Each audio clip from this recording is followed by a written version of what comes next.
Istri saya menaruh kesan mendalam terhadap sahabat masa SMA-nya. Kehadirannya selalu menebar aura positif karena ia jarang mengeluh, peduli kepada orang lain. Meski beliau adalah seorang penyintas kanker ovarium. Namanya Megawati Susanto, seorang istri, ibu dari 2 orang anak, sekaligus wanita karir yang berhasil. Suatu hari di tahun 2012, ia dinyatakan menderita kanker ovarium. Dalam 9 tahun terakhir, harus menjalani 30 kali kemoterapi, menjalani operasi pengangkatan tumor, pemotongan usus halus, dan usus besar. Kadang tersirat dalam pikirannya, dosa apa sehingga harus menanggung semua derita ini. Tidak berhenti sampai di situ, ia terpapar virus COVID-19 pasca menjalani rangkaian kemoterapi. Kabar baiknya, ia berdamai dengan Tuhan dan akhirnya menulis dalam sebuah kesaksian. Puji Tuhan kami sembuh dengan hasil PCR negatif setelah 2 minggu. Tanggal 28 Juli 2021, saya melakukan CT scan untuk observasi setelah kemoterapi untuk menentukan perlu atau tidaknya treatment tambahan. Sekali lagi saya mendapatkan mujizat di mana hasil CT scan saya dinyatakan sudah bersih semua, tidak terdapat tumor. Puji syukur saya ucapkan untuk kemuliaan Tuhan yang Maha Baik dan Maha Penyayang karena telah menyembuhkan saya dari COVID serta hasil CT scan yang bersih. Mujizat benar-benar nyata dalam hidup saya.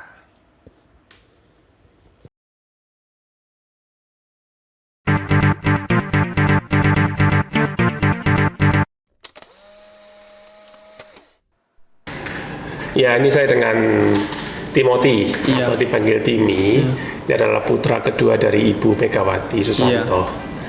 Jadi Mama menderita sakit kanker mulai tahun 2012, kanker ovarium. Timi bisa cerita ketika pertama kali mendengar, sampai akhirnya Timi bisa mendampingi Mama ya ketika harus jalani proses kemoterapi, mengalami masa-masa sulit ya ketika tahun 2021 ya, proses yang terakhir ini. Itu bagaimana Timi bisa menjalani ini? Ya pas yang pertama kali untuk tahun 2012 itu ya mungkin masih kecil, umurnya juga masih belasan, jadi masih pas diberitahu Mama itu sakit gini-gini masih belum ngerti, karena ya kayak pemahamannya juga kurang gitu. Jadi sakit ya bisa disembuhin gitu, tapi nggak tahu kayak ganasnya atau resiko apa yang diambil. Nah tapi untuk merasa yang benar-benar kayak ini struggle itu yang kemo terakhir ini tahun 2021, soalnya di situ ikut mendampingi di rumah sakit. Nah kan untuk yang kemo kedua itu kan udah mulai sesak nafas, jadi harus ada orang yang dampingi supaya bisa beritahu kayak monitoring juga gitu. Nah pas lihat Mama sesak nafas itu kayak kayak kerasa sedih juga, tapi harus nyemangatin supaya nggak gampang down, nggak bisa terus bertahan gitu. Iya. Di satu sisi sedih kan, Mama dalam kondisi ketika harus mengalami sesak nafas, harus menjalani proses pengobatan yang demikian melelahkan ya. Tapi di sisi lain nggak boleh menampakkan di depan Mama karena harus tetap kuat dan tujuannya untuk menyemangati Mama. Nah itu bagaimana Timi? Ya pertama ya berserah ke Tuhan. Terus itu yang penting ya. Pertama kita mesti berserah kepada Tuhan. Terus kemudian ada juga kan pasti kalau masalah nggak bisa dipendam sendiri. Jadi suatu ketika ada cerita sama teman, pas itu cerita bahas tentang apa dulu awalnya, terus berikutnya nyambung ke masalah kayak rohani gitu. Nah terus saya langsung, mungkin pas di saat itu saya juga lagi down, jadi cerita juga tentang masalah-masalah yang dialami. Salah satunya juga Ke teman tentang yang ini, yang doakan ini. tentang masalah mama yang sedang sakit. Bersyukur juga pada saat itu juga kan pas COVID-nya lagi naik-naiknya, tapi yang kita mengalami COVID-nya, aku, mama, sama Koko itu nggak terlalu parah gitu. Jadi ya bersyukur juga. Akhirnya bisa melewati semua itu ya. Iya. Jadi intinya dari tim tadi yang pertama harus berserah kepada Tuhan ya. Iya. Yang kedua kita bisa minta dukungan dari komunitas, Iya. terutama komunitas rohani ya. Iya. Jalani kehidupan ini dengan ucapan syukur. Iya. Gitu ya tim Iya. ya. Perasaannya kepada orang tua seperti apa? Terutama kepada mama. Ya semakin dekat karena merasa mungkin sempat kayak merasa bakal kehilangan, tapi akhirnya sembuh gitu, jadi lebih dekat. Tahun 2012 divonis menderita kanker ovarium, dan sampai hari ini tahun 2021 mengalami sebuah pergumulan yang cukup berat karena sekeluarga menderita COVID ya. Jadi Cimeing sendiri punya pengalaman spesial apa yang mau dibagikan dalam menjalani pergumulan, terutama yang baru terjadi 2021 ini? Pada awalnya saya didiagnosa kena kanker ovarium itu sejak tahun 2012. Ya. Jadi sudah selama 9 tahun saya mengalami up and down untuk penyakit saya ini. Total kalau dihitung sudah 30 kali saya menjalani kemoterapi, dan 4 kali kepala saya sudah gundul gitu. Terakhir setelah 2021, setelah selesai kemo terakhir, saya juga terkena COVID. Yaitu udah sih. Jadi saya lengkap deh, penyintas kanker sama penyintas COVID. Setelah Cimeing menerima vonis ya, yang awal tahun 2012, pertama kali hal apa yang paling berkecamuk dalam pikiran, dalam perasaan Cimeing? Untuk bagi saya, setelah divonis kena kanker, yang ada di pikiran saya sampai terakhir pun saya juga masih mikir ya, karena kan berulang kali kejadiannya. Jadi saya sempat mikir dosa berat apa yang saya lakukan sampai saya terkena beberapa kali ujian yang seperti ini. Saya nggak habis pikir juga sih, dosa terberat apa yang selama ini sudah saya lakukan. Saya sempat mikir, saya bukan pembunuh, saya bukan pencuri, saya bukan, pokoknya dosa-dosa yang standar lah ya, kayak misalnya bohong atau apa gitu. Tapi kenapa kok selalu ujian ini nggak habis-habis? Itu aja sih bagi saya.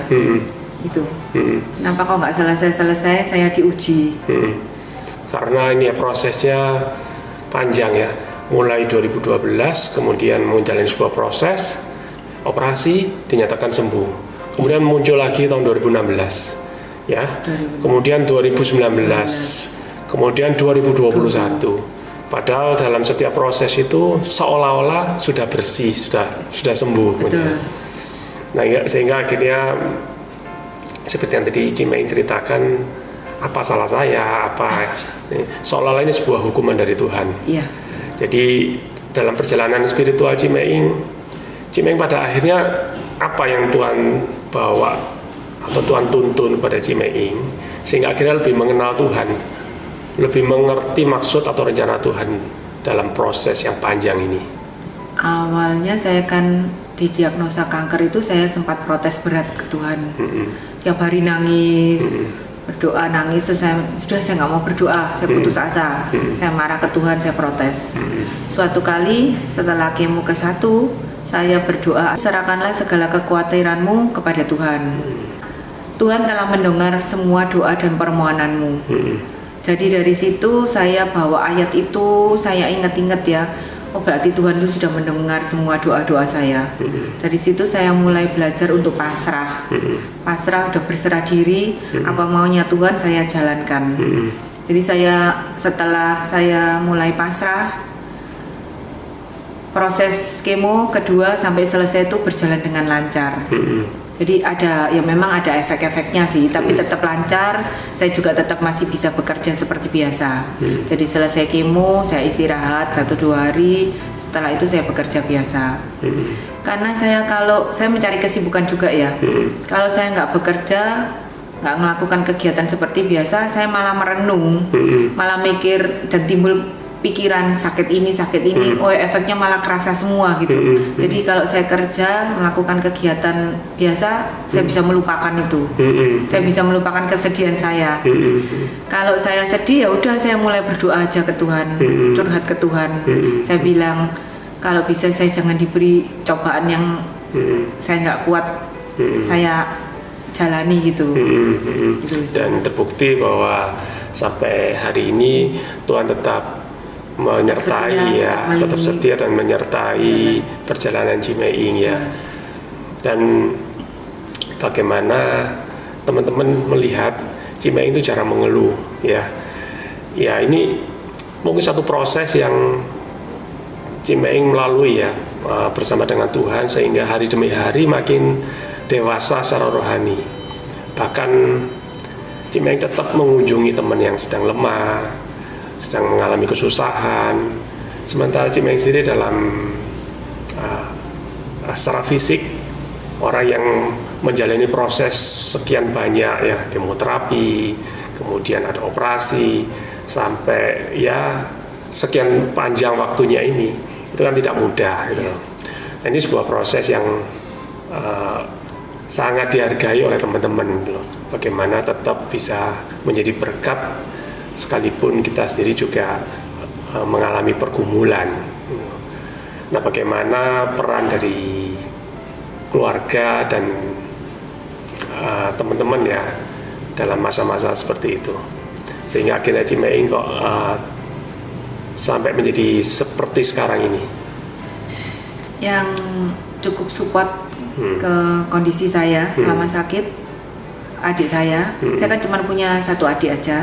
Jadi adik saya dan mama saya. Jadi tiap kali pokoknya saya kalau habis kemo atau apa gitu selalu dimonitor terus, suruh makan, suruh ini, istirahat, atau pokoknya yang sangat support adik saya dan mama saya.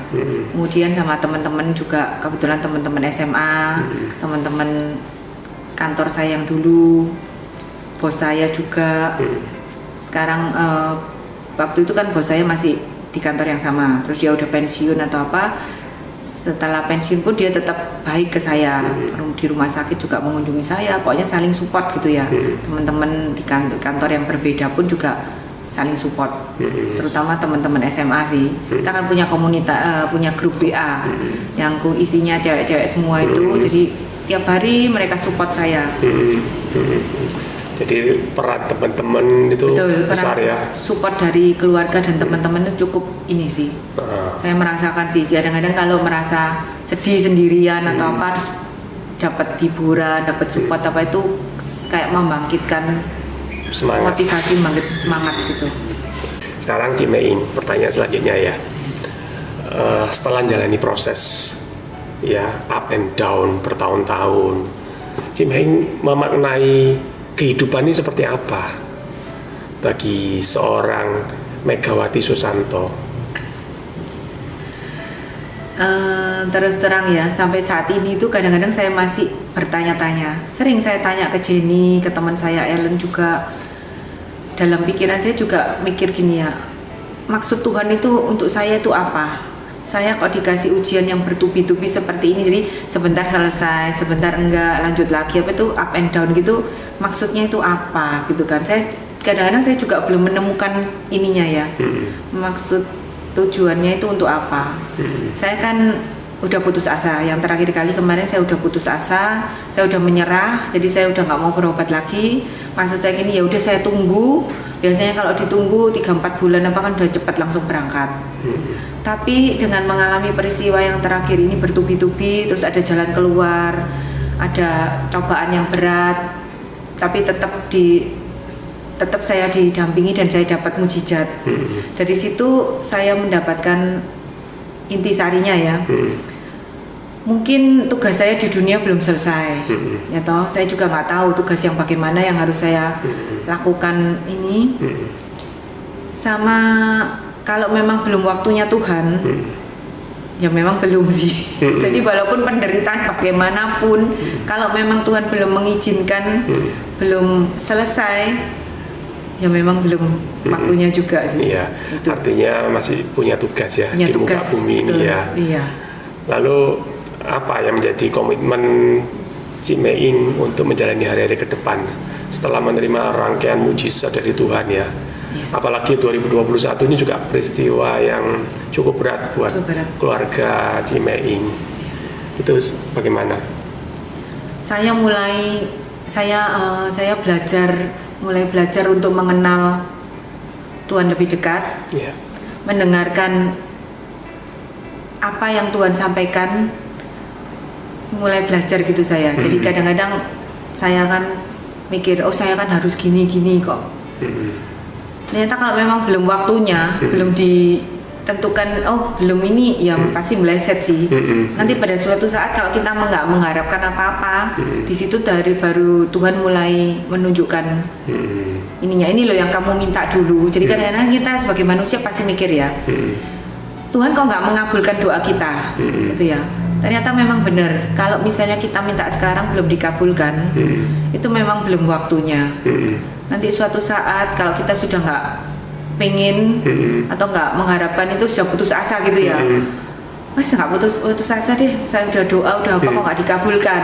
Ternyata tiba-tiba Tuhan mengabulkan apa yang kita minta waktu itu. Gitu. Jadi saya mulai belajar ya. Terus kalau misalnya saya mengalami sesuatu kok nggak kena ya, ini kok nggak mencapai yang saya mau gitu, ya udah Tuhan mungkin belum mengizinkan ya. Jadi saya mulai belajar dari situ, saya udah mulai kayak pasrah gitu ya, pasrah tapi dalam arti yang baik ya. Pas ya tetap berusaha, tapi nggak ngotot gitu loh. Saya udah nggak terlalu menuntut. Isinya ya cuman saya isi dengan rasa syukur sih. Rasa syukur. Yang saya dapat dari Cimeing, kita ini janganlah menyerah ya, tapi berserah. Artinya kehendak Tuhan yang terbaik. Kemudian kita menjalani kehidupan ini dengan penuh rasa syukur kepada Tuhan gitu ya. Ada pesan juga nggak buat mungkin ada teman-teman yang sedang menyaksikan tayangan ini, ketika dalam pergumulan yang sama ya, apa yang pertama harus kita utamakan dalam kondisi mungkin seperti Cimeing hari-hari yang pernah dilalui ini? Kalau saya pribadi ya, langsung berdoa, berusaha pasrah, tapi pasrah dalam arti nggak menyerah, pasrah tetap berusaha. Sambil ibaratnya nggak protes gitu ya, supaya jalannya lebih lancar. Itu udah saya alami sendiri sih. Kalau protes pasti jalannya tersendat-sendat. Kalau dengan berusaha pasrah, Tuhan pasti memberikan jalan keluar. Ayat yang saya pegang juga 1 Korintus ayat 10 bab 10 ayat 13. 1 Korintus 10 ayat bab 10 ayat 13. Cobaan yang kamu alami pencobaan yang biasa. Ya, yang tidak melampaui kekuatan manusia. Pasti ada jalan keluar di balik itu. Iya, jadi saya udah mengalami sendiri ya, dari pengalaman saya. Memang sih kalau dibilang secara ini memang berat ya. Tapi pasti ada berkat-berkat Tuhan yang pasti tetap diberikan Tuhan kepada kita. Berkat dan mujizat itu tetap ada. Iya, iya. Kemudian dalam memandang kanker itu tadi saya jadi ingat ada seorang hamba Tuhan dan penulis buku yang bernama John Piper yang mengatakan jangan sia-siakan kanker Anda. Dalam arti gini, ketika dia sendiri mengalami, maka dia mengatakan ini adalah sarana bagi kemuliaan Allah. Tuhan menggunakan kanker ini membuat seseorang itu semakin dekat dan bergantung kepada Tuhan. Dan itu adalah hal-hal yang dia pelajari ketika dia harus bergumul dengan penyakit ini. Dan juga dialami oleh Cimeing ya, ketika 9 tahun ini harus bergumul, dan akhirnya tahun 2021 ada kabar baik. Saya dapat mujizat. Iya, bisa diceritakan 2021 ini seperti apa bagi Cimeing dan keluarga ya? Iya, Setelah selesai dinyatakan selesai kemo, saya kan harus mengalami menjalani CT scan. Tapi CT scan saya sempat tertunda karena saya kena COVID. Waktu kena COVID juga teman-teman udah bingung semua kan, karena habis post kemo kena COVID berarti high risk. Udah disuruh masuk rumah sakit, waiting list rumah sakit segala macam. Tapi saya dalam hati saya nggak bakal nyerah hanya karena COVID ya. Saya ngomong juga sih di grup teman-teman. Masa saya kena COVID menyerah dengan kemo yang begitu parah, sesak napas segala macam, ujiannya yang cukup berat dibanding COVID yang saya alami ini. Kalau saya harus menyerah karena COVID berarti nggak keren. Saya sempat bilang gitu sih. Jadi ya ini Tuhan mungkin juga tidak suka juga ya dengan orang yang menyerah. Jadi akhirnya ya udah hasil CT scan, pengobatan saya semua dinyatakan bagus semua. Tuh dokternya juga sudah bilang ini benar-benar ajaib, ini ajaib, dia bilang gitu. Benar-benar saya dapat mujizat. Ya, ini semua kan anugerah Tuhan sehingga akhirnya kita boleh dipertemukan dan Ci Meing boleh bersaksi untuk kemuliaan nama Tuhan. Ada satu ayat Roma 11 ayat 36, segala sesuatu dari Dia, oleh Dia, dan untuk Dia. Bagi Dia, bagi Tuhan kemuliaan sampai selama-lamanya. Amin.